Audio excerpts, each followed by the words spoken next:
Hi everybody and welcome on Blockchain Deb.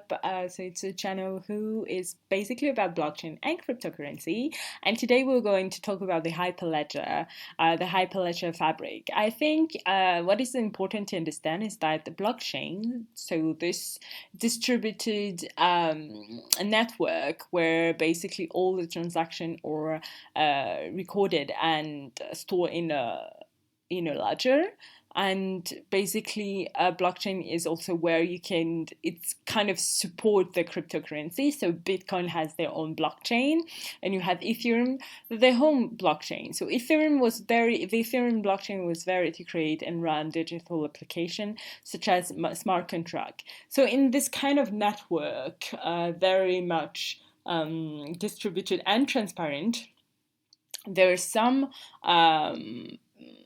companies that cannot have blockchain because company has different stake than a human being, I think, an individual, and some contracts cannot be transparent. They have to be private, confidential. You cannot make some transaction that they'll not be able to be seen by some employees or others. Sometimes you just want to share documents between just a little group of people, but still benefit of the blockchain. So that's why they were talking about the Hyperledger, who will enable anyone to create their own personal private blockchain. So I think for companies it's very interesting because, again, you can have the benefit of the blockchain without having the drawbacks about all the transparency, the thing that everybody can see, and all the transactions are recorded, and you have all the nodes who are kind of verifying all the transaction. So you just have more private way. The only problem that this decentralized and transparency was definitely a plus for the security, because you have all the nodes and you have all the person who basically verify all the transaction. This reduced the kind of security attack, the attack of some hackers. But the fact that you're privatizing one blockchain, we just want to avoid the centralization and the fact that it can be a target for people, because when you run some confidential like very confidential documents or transaction with a lot of money, of course it's going to be a target for people. So to come back to the Hyperledger fabrics, you will have the opportunity to have private and confidential contract. So what is called, you can have, like, for example, chain code permission is basically you have one asset and you have all the transaction instruction to modify them were not seen by anyone. You have also, like everybody, I will say, you have also the membership identity services, so that to access one document you have to be membership, and this membership will be allowed only from the person who create the private blockchain. You have also access control list, like all the lists cannot be seen, and you have this in companies, but they are not supported by the blockchain. Again, we don't have we don't have the plus of the blockchain.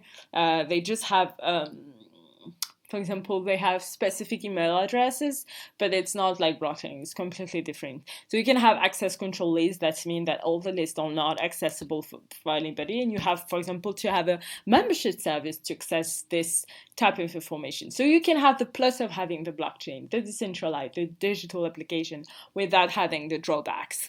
What is interesting also with the Hyperledger is the fact that you have peer nodes. So you have the one who execute and verify transaction, but you don't have the ordering node. You have also ordering node, and the ordering node, they're basically here to order some transaction. So you have ordering, executing, and verify transaction. What is different also with the Hyperledger is where basically the blockchain doesn't have a state database to maintain the blockchain current states. In the Hyperledger, you have a blockchain log, and you have basically a state database. So I think it was necessary for companies. You can grant access to people, and you can compete, on the level of the businesses, because why you want to remain and have some contract and things private is that you definitely want to keep and be still competitive on the international market. And if you kind of, if all of your competitors can see all your transaction, all the private documents, it will not be possible. So if you like this little series about what is a blockchain, what is a hyperledger, you can put a thumbs up and you can subscribe to my channel. Bye.